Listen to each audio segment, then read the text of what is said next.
Hey, how you doing, Dayton? So we're going to go ahead and look at some of your movements here, starting off with the squat. First, I want to briefly talk about this Thursday, June 11th, 9th. All right, so depends on what time's the surgery on the 9th.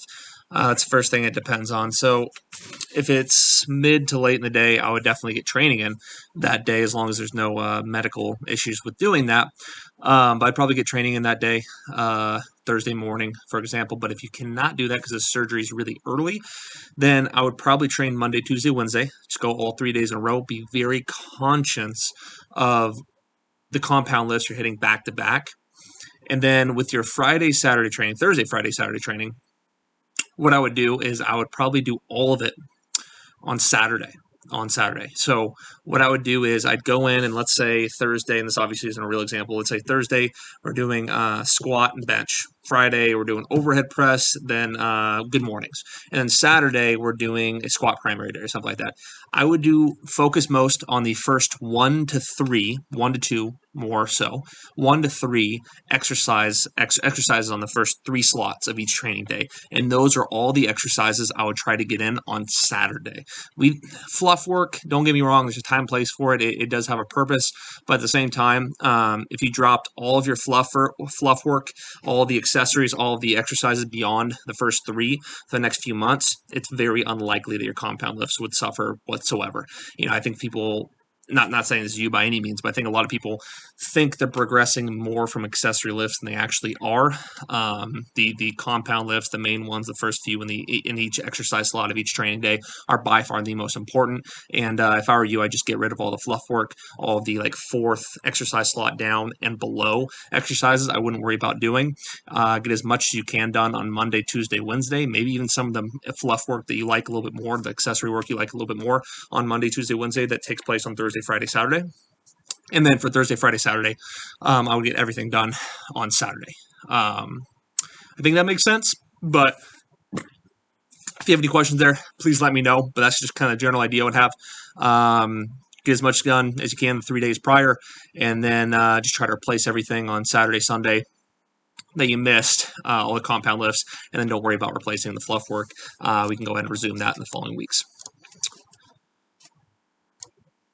Squats looking good. No issues here whatsoever.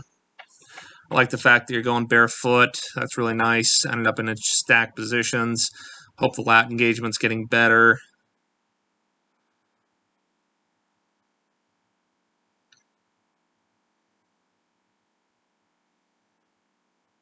Yeah, squat's looking very proficient. And more than anything, I'll talk about this right now in terms of lat engagement. I'm not sure if I've done the greatest job in explaining what I mean in the past, but you'll notice that very few, practically none that I know of, really good lifters that have good lat engagement, good movement quality, will ever go here, will artificially pull their elbow under. That's a very common, I call it artificial tension. And it's when someone just yanks their elbows under and doesn't actually meaningfully create tension. Some individuals will, as they depress their scapula, pull their elbows down a little bit, which isn't bad, but the way I know it was artificial is if I don't see scapular depression, that means you didn't engage your lats, or 2, on the way up from the lift, you keep going. You do that. When you do something like that, it tells me we didn't actually engage our lats and keep them engaged. Instead, we just pulled our elbows under to simulate it. Not saying you're guilty of that by any means. I've mostly been throwing that in there because I want to make sure we're doing it, and I want to make sure that we're putting extra attention into it. The biggest thing I want you to focus on, though, is scapular depression, and then also keeping that tension, that lat tension that comes with scapular depression throughout the entirety of the lift. A lot of individuals have this inherent natural want to try to push the barbell up as they come up, or they'll just end up shooting the elbows out, doing a series of goofy stuff on the way up, and all of it's kind of self-defeating. The 2 biggest things we just got to focus on is initial scapular depression, lat engagement, and keeping it throughout the lift. And as long as we do that, we have nothing to worry about up there. But I've seen in the past a few little indicators that should suggest you might not be engaging your lats as well as you could. So that's all I wanted to talk about there. And as long as we're doing those things, we should be good. And realistically, there's no spine stabilization issues that would arise with lack of lat engagement that I'm noticing right now. Because keep in mind, lats being a spinal stabilizer, super important to gauge them. So yeah, looks good right now. Just something I wanted to throw in there to make sure we're drawing extra attention to and not veering away from. Front squats are also looking good. Looked really easy, really cakey. I want to set some big goals with the front squat, really big goals. I think there's unbelievable amount of carryover to other lifts with the front squat, even the squat, back squat, but especially a sumo, especially other lifts like that. But I want to set some really big goals by the end of this training block with front squat. Whatever numbers are really good for you, whatever numbers you're looking to accomplish, I would like you to get in the 300s with the front squat for like working sets. I think that'd be a great goal, and I think it'd be a very achievable goal, but we have to get used to pushing a little bit more, getting used to really struggling in that front loaded position. It's also going to help a lot with core strength. Will carry over nicely in other lifts. So let's definitely set some big goals that and start to progress that in major ways in the next few weeks. Something I want to talk about with the bench press. We don't want to ever end up in a overly tucked position here. It's just generally not good. Ideally, our mechanics are perfectly stacked in this bottom position, just beautiful, and then keeping that throughout. Right now, I'm noticing in your bench press a lot of times we're going down pretty nicely, ending up stack. In the very last second, once you touch the chest, we're going and then flaring the elbows out on the way up. I don't know what the intention there is, but I definitely want to get out of that habit. It's not going to help to suck them in like this and then try to produce force and flare them out at the same time. That's not going to help us very much. So what I want to do is really focus on just keeping that stack position pause at the bottom, pressing from that stack position, and avoiding this little elbow tuck we're doing before we start pressing out and that elbow flare out on the way up.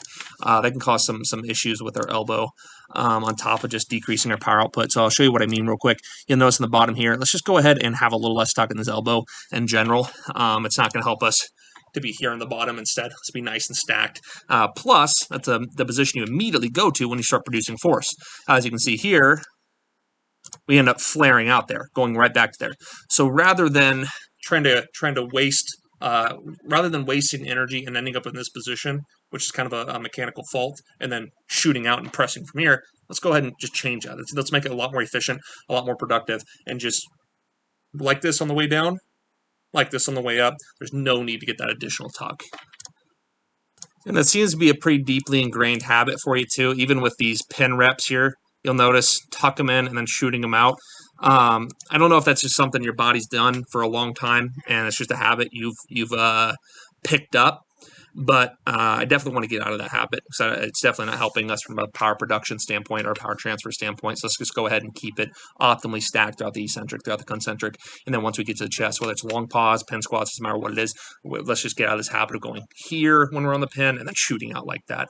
That can cause some issues with the elbow on top of, like I said, the transfer aspect as well as the power production aspect.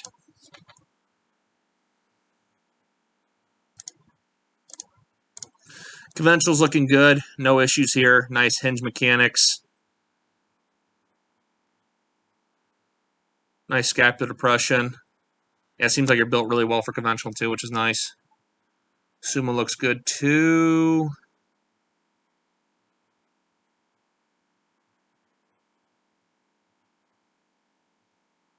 Yeah, real nice rep there. Sumo's looking nice. I would also consider making some big goals in the sumo too. I'd like to see you get in the mid 400s. I know it's not necessarily your main sumo or your main deadlift variation. We're not going to be doing it for a whole lot longer. We're going to start to get a little more specificity going soon. So let's really try to get the most we can out of sumo. In the last training block or two, we're doing it, and yeah, hit some major lifts, hit some major load. So looking at this here, the mechanics I want us to replicate is if I'm doing this right here, first off, I want to end up, by the time I hinge, I want to end up in about a 45-degree angle. I don't want to end up being all the way bent over here. Let's have it be about a 45-degree angle, and this is where I start to touch something on my chest. So for me, this chair is actually pretty good. This chair is perfect. And then as we row, we're not perfectly down. Instead, we're right here and then rowing from there, elbows nice and high, like we're trying to elbow someone behind us.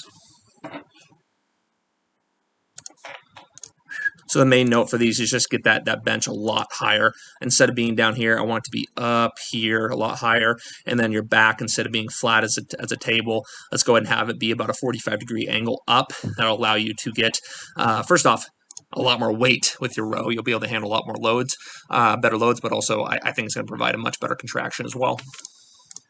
And last thing worth noting there is I know the underhand part The underhand part is hard to do. Don't worry about it being perfect. So even going from traditional row about here, overhand row here, even from going from traditional row to a little underhand, even if it's here, I'm okay with that. Like that's fine. That's going to provide us the differentiation we're looking for.